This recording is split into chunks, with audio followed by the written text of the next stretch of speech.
Hi, everyone. I'm Dr. Tracy Skatestra, and this is Body Talk. Every week in Body Learnings brings you Body Talk because we're committed to bringing the body into the elementary classroom and into the curriculum. We do this because it supports student learning, student engagement, mental health and wellness, and for thriving classrooms and school cultures. Well, today I brought back Nicki Irwin. She was here with us on September 16th to talk about movement routines for student wellness. This time, she's going to actually show you some things you can do with your students and with yourself that is yoga and mobility based. And so I'm delighted to have Nikki back. Hi, Nikki. Hi, Tracy. Happy to be back. I'm so glad that you can share your expertise. I know that you work with a lot of teachers, and so you have a really good sense of what is happening in the classroom these days, particularly with COVID, where students are sitting a lot. They're not moving in the same way that they used to. And also just the impact it's having on teachers and teaching in new ways, and how there's many teachers teaching online or again, just not moving their bodies in the same way. And so I'm glad that we can talk about mobility and yoga as ways to really sort of support the changes we're feeling in our body. Absolutely. I do have a lot of teachers in my group classes. So I know what they're experiencing each day as they're having to wear their mask all day long, trying to manage the children where they have to keep their distance and the students as well being in their seats. What happens when you're sitting so much and on devices or just sitting, period? Certain muscles in the body tend to get short and tight and weak. So stuff that I'm going to show you today will help to um, relieve some of that or combat some of that tightness, shortness, stiffness, and weakness. And for the teachers, a nice little section we're going to do at the end, more restorative to help realign their bodies or reset them from their day and what goes on through the day in this new way of teaching, whether it's all day in a mask in a classroom setting or half a day in the mask classroom setting and the other half of the day online. Because I know teachers do a bit of both. Some do full online, some do full in class. Wonderful. Thank you. And also, for those who may not have seen the body talk that we did back in September, I just wanted to let them know that you have 30 years of experience in the health and fitness industry. I've been practicing yoga with you for 20 now, which is amazing. Doing a lot of mobility in the last few years, especially as we are getting a little older. I know that that mobility has been really helpful. And I've also done a lot of personal training with you. So is there anything you want to just share about sort of the work that you do currently with sort of a broad audience? Sure. Going back, like you said, 20 years ago to where I started, I was initially working in a gym setting, assisting people with programs and equipment in the gym setting. I then moved out on my own and started renting from you at your space when you had your magic suit, catching fireflies, teaching children drama and dance. And I rented space from you where I taught group classes, yoga based and also had my own space doing strength training. And like you said, as we're getting older, my teaching has kind of evolved a little bit to incorporate a lot more mobility, work for the joints to preserve the body. And I still do group classes to keep your body moving well, incorporating strength as well. And then the private personal training is still going on. All my classes are virtual currently because of COVID and one-on-ones, they can be in person with whoever's comfortable. Others are online. So you and I are virtually online for our personal training as well. Yeah, absolutely. And you have your helper with you today who is lying there in the sunshine. There he is back there. Yes, Mr. Jayu. So I am really excited for you to share some of the things that you do. I know you're going to first do a demonstration that is students, what they can do sitting at their desks in their chair, and then something they can do standing beside their desks and also using their chair. So I will let you start with that first. Okay, great. I'm going to take myself back to my practice space.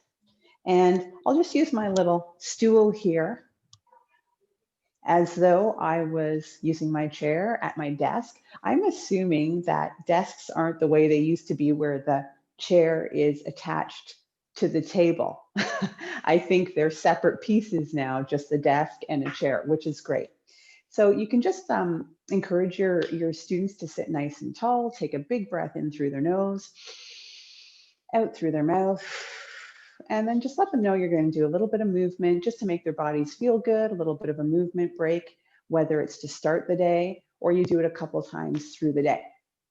So from seated, we're going to take the fingertips to the shoulders, and we're just going to take a twist to the right and then back to center, and a twist to the left, back to the center. So we're using the spine and the waist, and then we're going to bend the spine sideways. So we're going to take the right elbow to the right hip, back to center, left elbow to left hip, and back to center. And then for the shoulder joints, to alleviate any tension up in the neck and shoulders, take those elbows and trace a circle.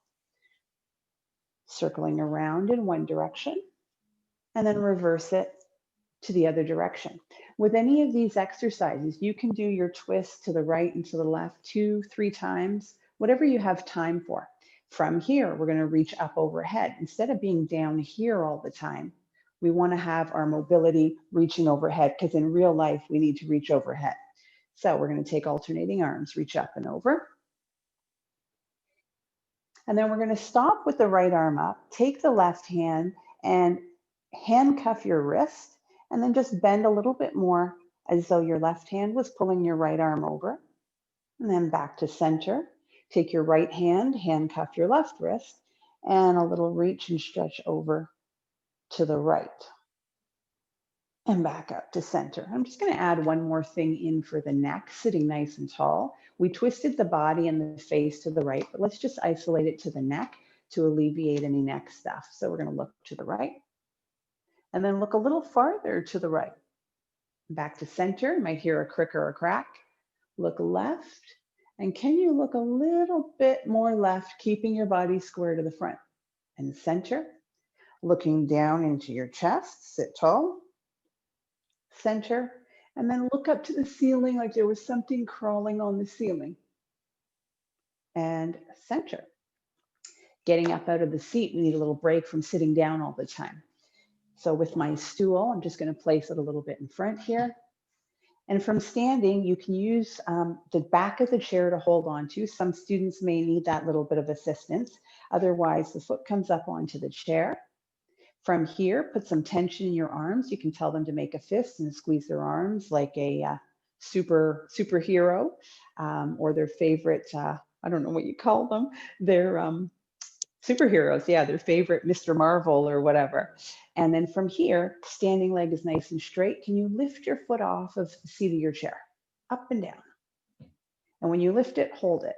So we're just activating the hip flexors. The hip flexors get weak and tight from sitting a lot. So we're going to stimulate them, activate them, and strengthen them. Again, it's just lift the foot up, hold it up, and put it down. Changing legs, and you can do this 2, 3, 4 times.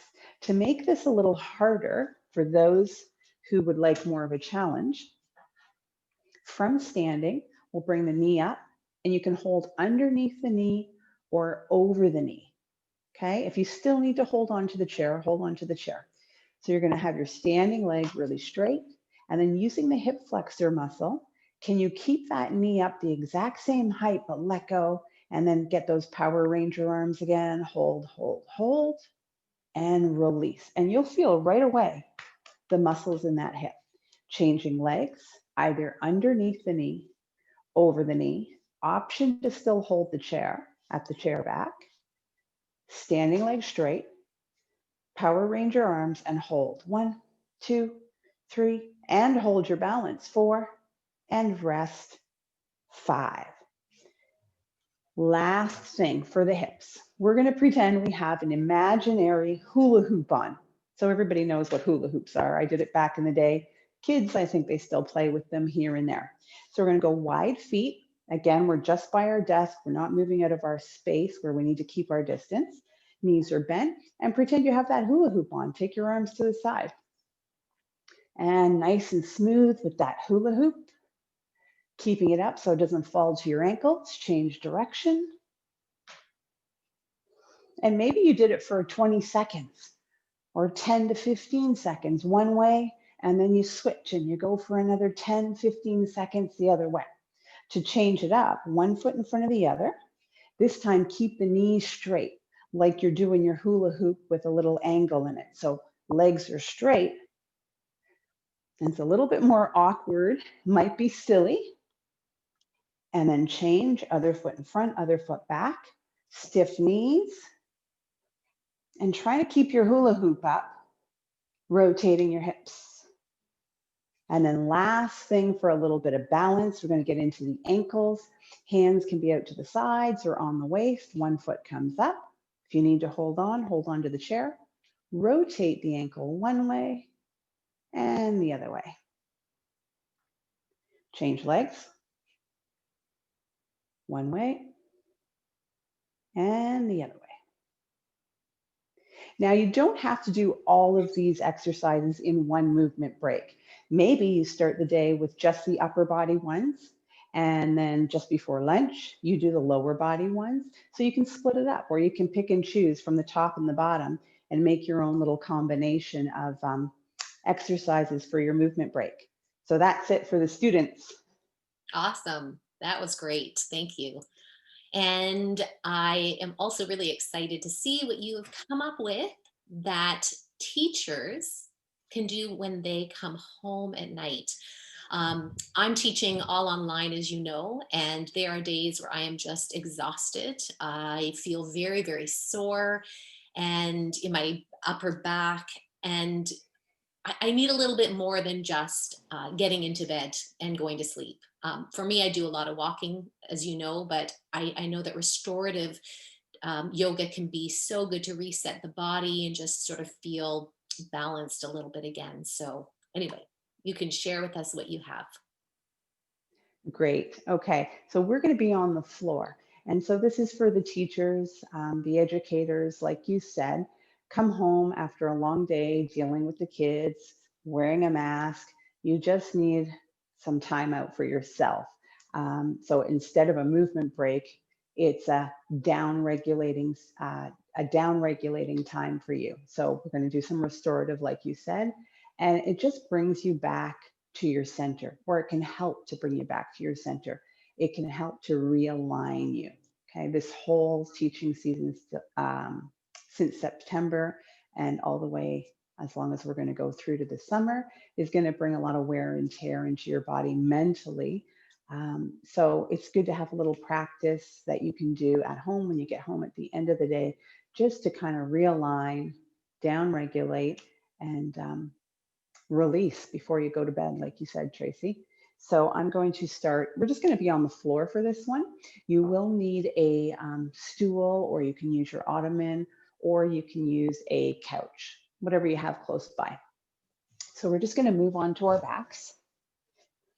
And then from the floor, bring the knees up towards the chest and just circle the knees around. A little circle so you feel the bony parts of your back connecting with the floor. Try and leave your head on the floor. Change direction. And if you find that your head is coming off the floor, you can always put a blanket under there. Keep the left knee in, straighten the right leg, and just squeeze the left knee in towards the chest. Take a breath. Change legs. Right leg comes in, left leg straightens, and then take those ankles and rotate them one direction.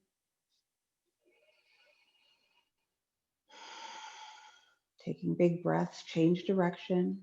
You can breathe in through your nose, out through your mouth, or whatever way feels good to you.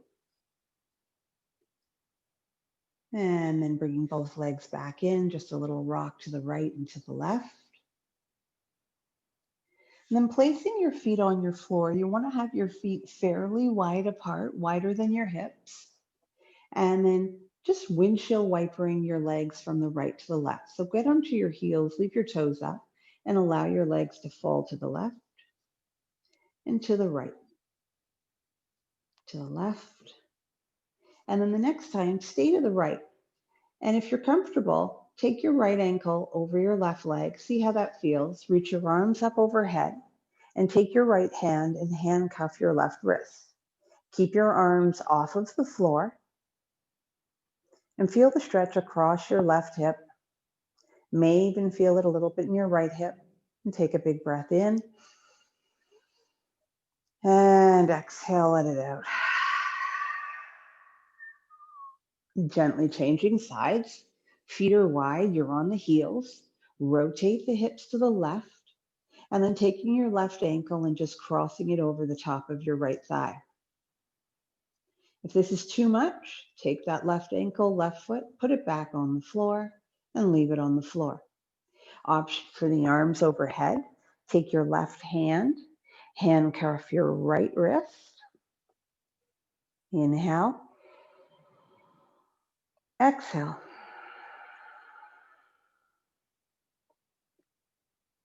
And coming back through center. The next one is a great one for your spine. I really, really like this one. I'm going to call it a floor peel off. So we're going to peel vertebrae by vertebrae up and off the floor until we're up in a bridge position. So your head is on the floor, arms down at your sides, and feet are about hip width apart. Think of there being a little eraser under your low back, all the way up under each vertebrae to the top by your neck, so along your spine. So we're going to peel off of those erasers one at a time. So the tailbone starts to lift and curl up between the legs. You feel your front ribs drop in, you feel your belly button drop in, and your bum and your pelvis are starting to curl up off the floor. You really feel your low back rounding and pressing into the floor. As each vertebrae lifts up and off the floor, off the eraser, one by one. Breath. Feel those front ribs dropping into your belly. You're going to feel the activation in your thighs and your legs, your glutes, your hamstrings. And you're coming all the way up until you come up to the tops of your shoulders. So now your hips are nice and high in a bridge position. We're going to reverse it gently from between those shoulder blades, one vertebrae at a time, reconnecting with each eraser on the floor. Feel those front ribs drop in. You're really going to feel the hamstrings as you lower down. Breath until you reconnect with the pelvis onto the floor. I'm going to do it just one more time so you get the feel of it, but you can always do this 2, 3, 4, 5 times. Each time you do it, you're going to feel a little bit better, like you have a bit more control of each part of your spine. So don't be worried if you find out that when you first start, you're missing certain spots. There's a disconnect between you and your spine and the erasers or the floor. That's because we have what is called blind spots. So until you start to practice this a little bit more often and you get better at it, you'll have those little blind spots where you cannot control each vertebrae. So let's go for the last time. Tailbone starts to lift away from the floor. Feeling the glutes and the hamstrings start to activate. Vertebrae by vertebrae, you feel the belly button drop into the low back, front ribs, peeling away from your floor, one vertebrae at a time, lifting off each eraser one at a time until you get to the top, which will be around the tops of your shoulders. Take a breath. And then slowly, one vertebrae at a time, rolling back down. Feel the hamstrings, the glutes, vertebrae by vertebrae. Keep your bum off the floor for as long as you can. So we're segmenting the spine here. So good for your spine, one vertebrae at a time. getting better at isolating the movement, and then soften and release. Adjust your pelvis, adjust your feet so you're comfortable, and then lightly take your hands on your belly. Inhale into those hands. Exhale. Feel the rise and fall of your belly as you inhale. Exhale. You're going to think of inhaling 360 degrees around your waist. So you're going to fill up the front of your belly, the sides of your belly, and even into your low back. You feel your low back press into the floor just by filling up with the breath. So let's try again. Inhale. And then soften, exhale. Bringing us back to breathing with our diaphragm, which sits just below your rib cage. Inhaling and exhaling. Another option is to place one hand at your chest and one hand on your belly. Again, breathing into the hands, inhale. Exhale. So you can feel the rise and fall. Inhale. Exhale. Allowing your nervous system to down-regulate from your day. Inhale. And exhale. Full body breaths. And the last part, maybe the best part, is using the ottoman, the couch, or the stool. I'm just going to sit up to pull mine in a little bit. So you want to get fairly close to your stool. Take your legs over top, and you might want to creep in a bit. And the legs are supported fully by your stool or your couch, resting your arms down at your sides. And if you're not comfortable with your arms at your sides, then leave them on your belly or wherever best suits you. And now we're not going to demand the breath to be anything specific. We're just going to allow it to move towards its natural feeling. Eyes can be open or closed. Maybe you want an eye pillow covering your eyes. You may want a blanket on your body to keep warm now that you're not moving. I would take at least 5 to 10 minutes, maybe even longer, just resting here in this position, and allowing your body to do whatever it is it needs to do right now. Releasing any stresses from your day, rebuilding your inner strength, your positive energy, or just realigning yourself and finding your center. The breath is just shallow and quiet.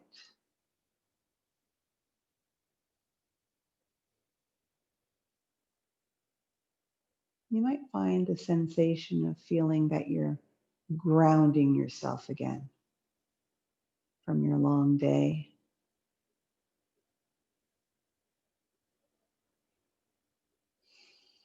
Just releasing and letting go bit by bit. And you'll know when it's time to come up and out of this resting phase. When you're ready to come out of it, take your legs off your stool. And I would spend some time just on your side, rolled up in a little bit of a fetal position with your knees up towards your chest, and use your arm or your hand for a pillow.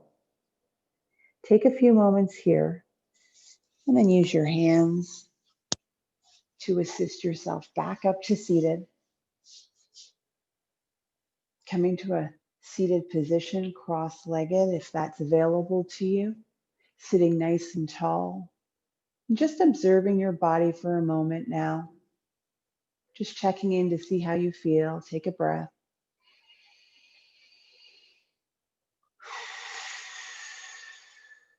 Maybe you'll just take your face, look to the right, Look to the left, look a little up to the ceiling, back to center. And then notice the space between the sides of your waist and your armpits, and the space between your shoulders and your ears. Check in with that spine, that nice little bit of love we gave the spine with the floor peel, the roll up and roll down. Good. Last breath. Inhale and exhale. Oh, even I feel good right now. So save this. You can come back to it anytime you need it. And I hope you enjoyed it, and will enjoy it for future times to come. And that's it for the restorative part, Tracy. Awesome. Thank you so much. It made me want to do it with you. um, Now, I also wanted to ask a quick question in case people are wondering, what is the difference between Shavasana, where you're laying flat on the floor, versus having your feet up on a stool or your legs up on a stool? Shavasana is a very traditional yoga posture. So they're both to down regulate your body to promote relaxation. Um, Unless I'm teaching specifically to a group of people who are here for yoga, then I don't always use that word and call it that because people don't associate it with it, right? So this is just as good as Shavasana or equal to Shavasana, having your legs up, but having your legs up allows your back, your lower back, to be flatter on the floor. So it can provide some more relief for people who are struggling with any back issues on the floor. Some people tend to feel with their legs straight out, a little bit of a pull or a strain. So that's the purpose of using the stool or the couch. And I find it's a little bit more relaxing personally for myself. So I thought that's why I would offer this one in the demo for people today so that they don't struggle in the case of having that feeling of low back kind of talking to them when they're trying to relax. Awesome. Thank you for explaining that. Now, You're very welcome. yes, you also have quite a lot of videos on social media. So I think Instagram and Facebook. So if anyone's Yes, interested in other mobility exercises, strength training, you've got lots of free content. I do both on Facebook and Instagram. On Instagram, you can probably link it later in your little, if there's a little post below your video, but it's Nicki_Irwin. And, or they can reach out to you and you can always connect them with me as well. Yeah, I'll definitely make sure to post all your information because I know you've got so much else to offer. And the other thing I will let people know that if they do go to your website and sign up for your newsletter, which just goes out once a month, but you do get, I believe it's a 20-minute morning routine that has some really wonderful mobility type exercises. Am I correct? I've seen it. You are. You make sure that I'm saying it right. Yes, there is a little link there, and if you sign up for the email, you will get the free. It's a 15-minute morning mobility routine, but you can do that routine any time of day, whether it's during the day or the morning, and then that's yours to keep. You have that link, and you can use it whenever you need it. Awesome. Thank you so much, Nikki. That was amazing. I always learn so much from you, and I really hope that people take advantage of sort of what it is that you have to offer during this time as well, because we need more and more of these little things to help us get into our bodies to really release the tension and the stress and just everything that seems to be coming at us in a much faster pace than I think we've ever felt it before. So I know that the more I practice with you and just practice these little things on my own, it's been making a big difference with all the sitting at the computer that I've been doing. So I'm really grateful. Absolutely, and it's a little bit of self-care, right? Yeah. It only takes 10 or 15 minutes, but what you get out of that 10 or 15 minutes is worth so much more. Mhm. Um, so, yeah. Well, we will say goodbye to you Thank you again, Nikki. And Thank you for having me. I'm getting used to being on here, and I liked the little different version we did today with the demos. So hopefully everybody else enjoyed it as well. absolutely. And we will definitely do it again. So, for those of you that watched, I hope you try these things with your students in the classroom, or you can even do it with your students online. And also, I hope you take advantage of some of these restorative movements for yourself. If you haven't been to Embodied Learnings, you can always visit our website at www.embodiedlearnings.com.